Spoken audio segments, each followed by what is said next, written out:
Hello, everyone. Welcome back to Yield Today with Dallin, Candland, episode number 57. We're talking about getting more smiles out of your life. Think of this as a sequel to Cracking Yourself Up, which was the third episode of the podcast, where I talked about ways where we could all get more laughs out of our life. One of the main tips was about remembering the journey that you're on and how that is so powerful, and knowing where you're going and where you're headed and just enjoying it and laughing along the way. Because the best version of the person that you want to become should include an ample amount of laughter.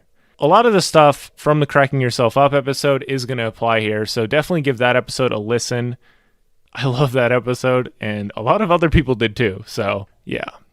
My first tip is to live in the present. With living in the present moment, that means you are taking advantage of the opportunities of today. When I was living at this one apartment complex my first semester, there were people I would run into that I have not run into ever since then, because maybe they were on a different semester track, maybe they moved, maybe anything could have happened. And so whenever I would walk to class, there were people I met, and I try to make the most of those opportunities. And I try to live in the present moment. One great way to live in the present moment is to be thinking and to be focused and to just live. One way to do that is to have things that you're excited about, things that you enjoy doing, things that you're looking forward to for that day. That helps you stay focused for what's going to come, and it helps you to perform in the moment. Something that helped me a lot with this is giving out gum to people, compliments, sharing scriptures, just talking with them, journey, what I talked about as the third tip in the giving immediate value episode. I don't even remember what episode that was, but it was another good one. So definitely one to check out. But yeah, I think living in the present is so underrated and overrated at the same time, which honestly, how does that make sense? I'll try to unpack it for you. With planning things out, you are often living in the future. At least you're trying to create your future. With the past and with learning from things, you're of course living in the past. With living in the present, though, a lot of times you are doing the best you can with the plans you have and trying to learn and gather lessons and ideas. When I'm meeting new people, when I am just, living life and enjoying the elements, regardless of the season, just enjoying the season. Right now, there's a lot of snow on the ground where I'm at in Rexburg, Idaho. And there are different things that you can enjoy in winter that you cannot really enjoy in the spring. You can't play in the snow in the spring. You can't slide on the sidewalk in the spring. And although these things might be irritating to some, for me, I just try to connect them to previous memories. Like when I got to go to the ice caves recently, back in the summer, that was a blast. Oh, so good. And I link back to those memories. And you notice I've already smiled a number of things on this podcast. And a lot of that is from choosing to live in the present, enjoy the journey, right? So like right now, I'm a junior in college, and I'm trying to start up these little side businesses with the self-development content, reach out to a lot of people, but who knows where I'll be in the next year, next 10 years, etc. Need to enjoy the moment and keep moving forward and enjoy the things that I have here. I'm rooming with a really awesome guy right now, and, at some point he'll be married and everything is just going to be different. And so you just got to enjoy the moment. The person that I was rooming with when I started this podcast, Aaron Denny, we're not roommates anymore, although we still hang out all the time. Not enough.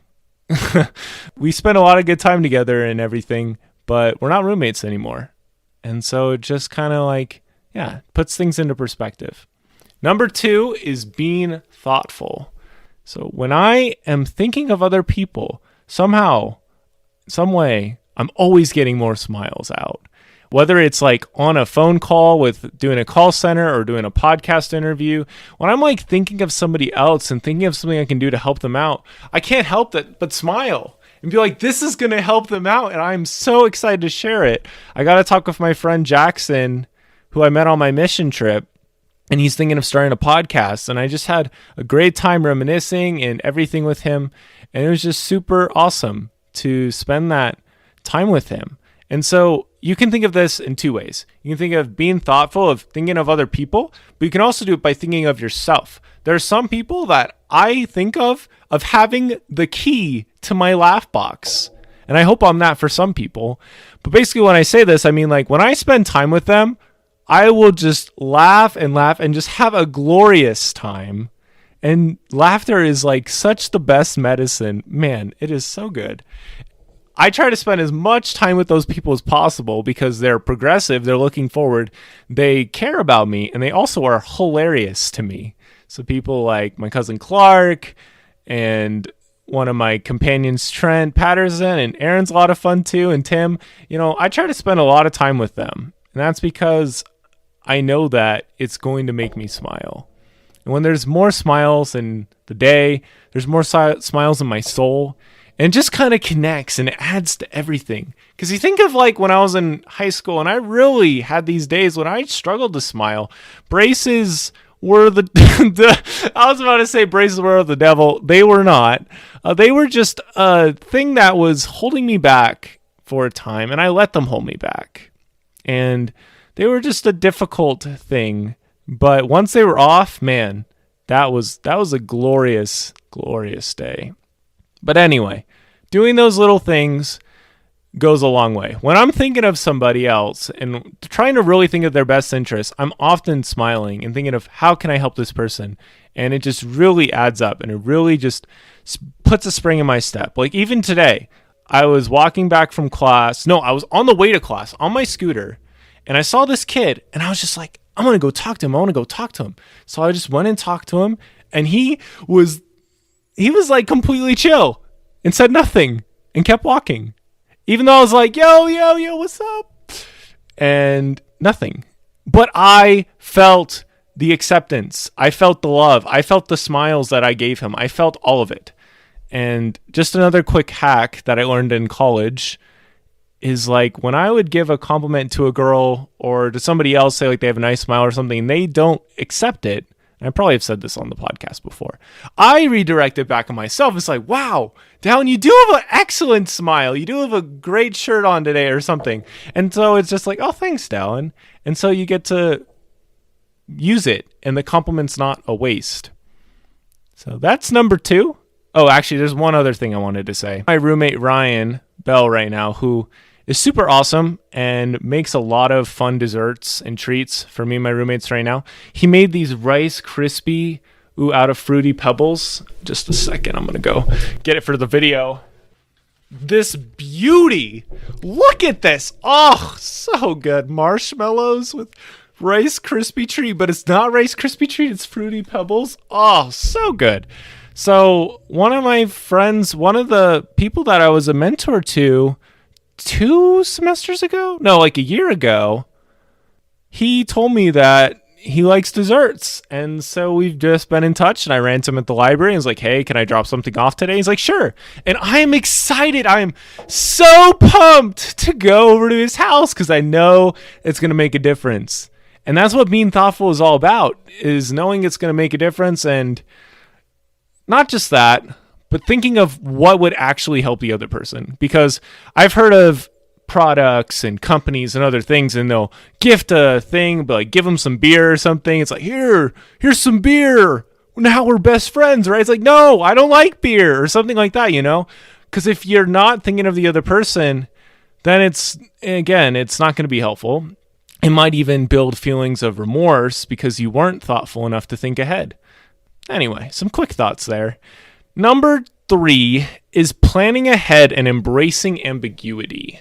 So planning ahead, I smile because I'm recording this episode on Tuesday and it's not even coming out till next Monday. So hallelujah to that. A pat on the back, smileys all around. I'm so happy with that. The fact that we're getting this done early and so I can work on my my econ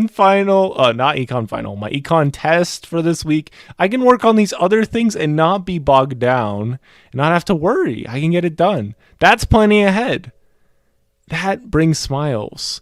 I also had this quiz today for a reading from Good to Great, which is a really good book.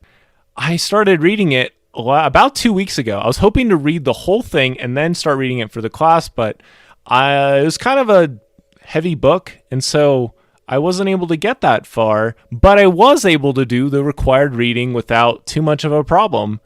And I got 11 out of 10 on the first quiz. Whoop-de-whoop.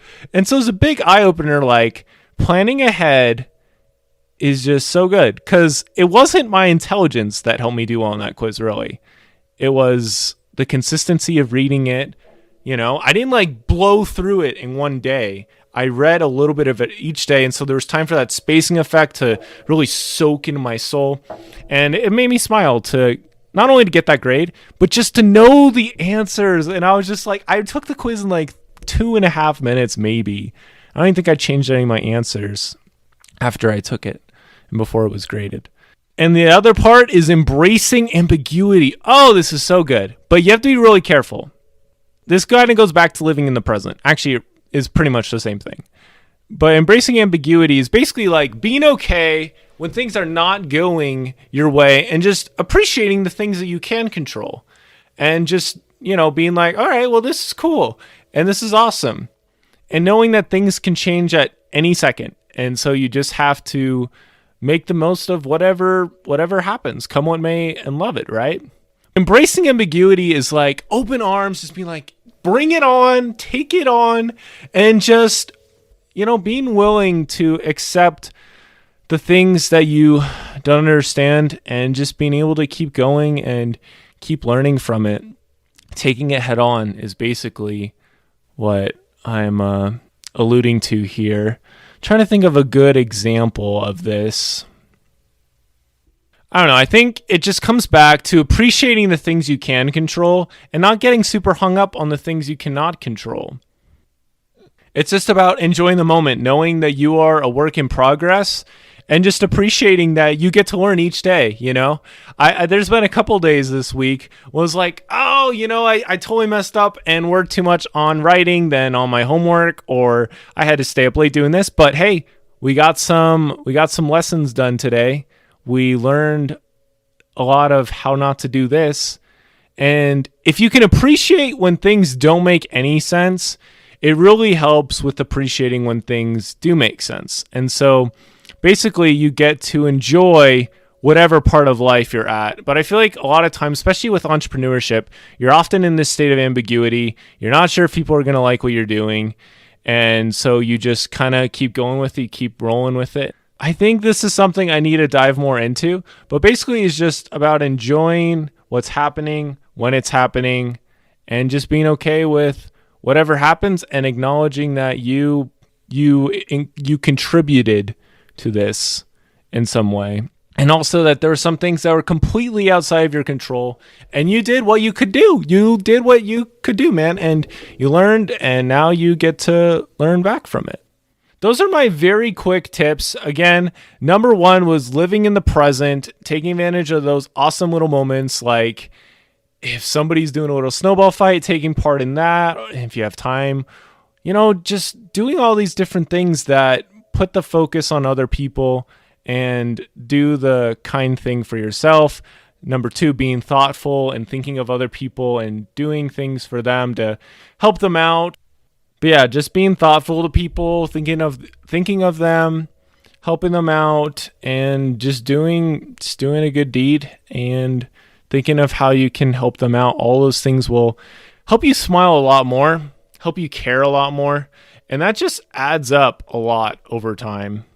And finally, planning ahead so you can get the results you want, and embracing ambiguity when you don't get the results you want and things just kind of don't go well. Because you can smile in pretty much any time of your life.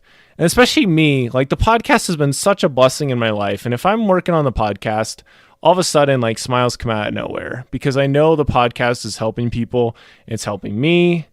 And I'm just excited for the future of it. So working on it is exciting. So with all that in mind, I hope this episode was helpful for you in some way. Don't forget to follow the podcast for more episodes coming out every single Monday. Next week, we'll be doing another interview. And yeah, subscribe to the podcast for more. And I will see you next week. And don't forget